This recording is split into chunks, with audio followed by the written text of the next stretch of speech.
E falando sobre o Congresso Nacional, senadores próximos ao presidente do Senado, Davi Alcolumbre, avaliam que a PEC da blindagem está enterrada, principalmente depois dos protestos desse fim de semana contra a proposta. A repórter Vitória Bel chegando agora com as últimas informações. Aliás, antes mesmo das manifestações pelo país, a medida enfrentava muita resistência na casa, como você sabe. O relator deve ajudar a engavetar de vez essa PEC. Boa noite, Vitória, bem-vinda.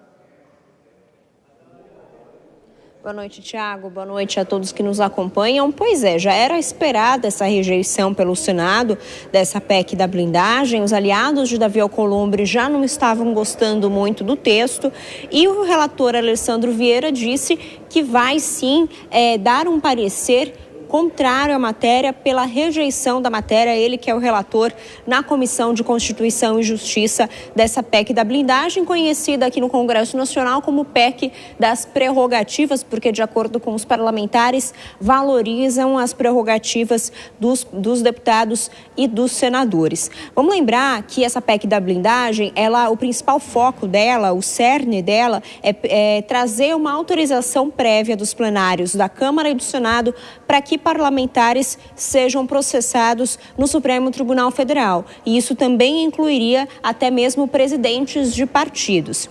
Os aliados do senador e presidente do Senado, Davi Alcolumbre, já vinham dizendo que essa PEC estava enfraquecida. Depois das manifestações desse último domingo, eles disseram que essa PEC está enterrada, foram as palavras usadas pelos senadores mais próximos de Davi Alcolumbre e também, inclusive, palavras utilizadas pelo senador Alessandro Vieira, relator da matéria, e também pelo presidente da CCJ, Otto Alencar, do PSD. A gente conversou mais cedo com o senador Alessandro Vieira e ele disse justamente que não há possibilidade de modificações no texto.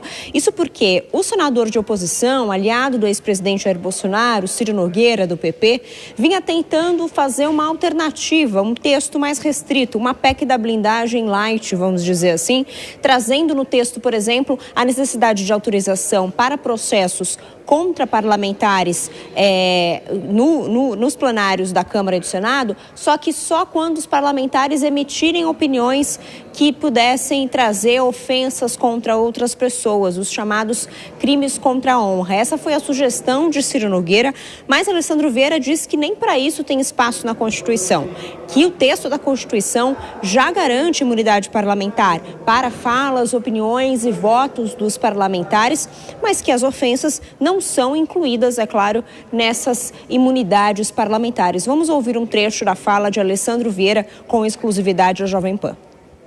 O parecer será pela rejeição.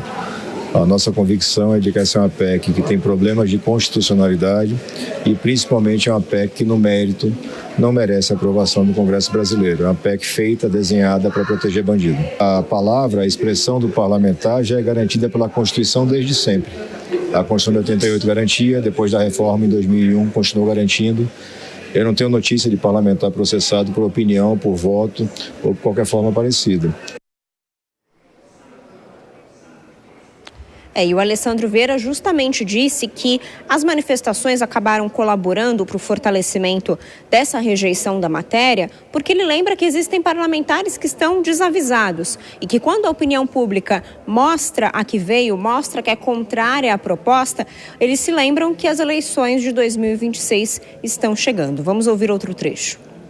Deixar mais claro ainda para o parlamentar, eventualmente aquele parlamentar mais desatento, o quanto a sociedade rejeita esse tipo de tema, porque é preciso entender, é uma PEC que faz uma blindagem completa. O parlamentar federal, estadual, distrital, os presidentes nacionais de partido passam a ter uma licença para cometer qualquer tipo de crime e só serão processados se os seus pares concordarem. No histórico, entre 88 e 2001, que a gente tinha uma regra parecida, ninguém era processado. Você tinha centenas de tentativas e praticamente nenhum processo. É um retrocesso terrível, não há como aceitar esse tipo de conduta e as pessoas nas ruas mostraram esse sentimento. Não foi uma manifestação de esquerda, foi uma manifestação de brasileiros contra esse tipo de defesa da impunidade e eu acho que sim, tem reflexos na casa. Resta saber agora se o senador Ciro Nogueira vai de fato apresentar uma emenda ou um destaque a essa matéria, levando, por exemplo, que esse destaque seja aprovado e derrubando esse parecer de rejeição de Alessandro Vieira. Se essa movimentação da oposição terá ou não força na CCJ, é o que a gente deve ver na quarta-feira. Isso porque Alessandro Vieira vai, portanto, apresentar esse relatório amanhã, na terça. Na quarta deve ser votado e daí a gente vai ver se realmente a maioria dos senadores da Comissão de Constituição e Justiça são contrários a essa matéria, como espera o próprio relator e o presidente da CCJ. Tiago. Dora Kramer, começo por você.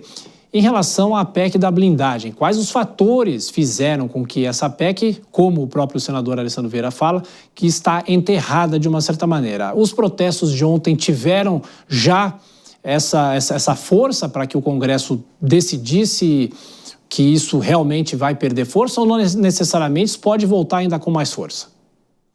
Olha, não, ajuda a enterrar. As manifestações de domingo ajudaram a enterrar, mas o que matou a PEC foi a própria PEC, foi a sede ao pote com que a Câmara foi, porque o descaramento, esse sim, foi amplo, geral e restrito, porque foram de A a Z, né? Recuperando o aval do Congresso, recuperando o voto secreto, enfiando o presidente de partido político, é entidade, direito privado. O foro privilegiado, onde foram postos esses presidentes de partido, ele é reservado para agentes públicos com prerrogativa de função. Então, uma distorção. Então, o descaramento foi de tal grau que não restava nada, nenhuma atitude aos senadores a não ser matar essa PEC. Isso começou antes das manifestações, alguns deputados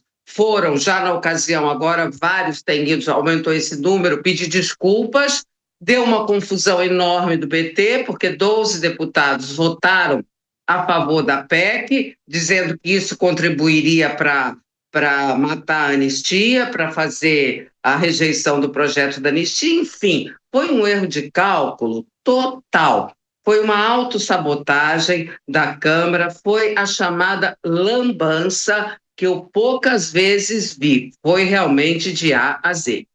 E isso gera também um desconforto do Congresso com o Supremo. Inclusive, hoje, o Supremo decidiu que só a Corte pode autorizar buscas no Congresso Nacional, por exemplo, Cristiano. Pois é, Tiago, eu vejo que é uma decisão, por exemplo, extremamente acertada no sentido de garantir, uma vez que haja o foro por prerrogativa de função, uma medida drástica, dura como essa, ela tem que ser prerrogativa exclusiva por parte do Supremo Tribunal Federal. Agora, com relação a essa força que estamos tendo nos últimos dias relacionada a essa PEC da blindagem, eu vejo que quem conseguiu trabalhar certo, costurar certo essa questão, foi justamente a linha mais à esquerda, a linha ligada, próxima ao governo federal, no sentido de que acabou abrindo mão de um acordo com o Centrão. É importante destacar que havia conversas avançadas no sentido de agasalhar essa proposta por parte do grupo mais governista, mas que houve por bem abrir mão disso e se utilizar politicamente dessa questão. E aí colocou tudo no mesmo balaio, PEC da blindagem, anistia, e conseguiu se destacar fazendo eventos grandiosos, como há muito tempo não fazia, e dar mais força para o seu discurso político, que vai realmente no sentido contrário, não apenas à PEC da blindagem, mas especialmente contrário à possibilidade de uma anistia ao ex-presidente Jair Bolsonaro.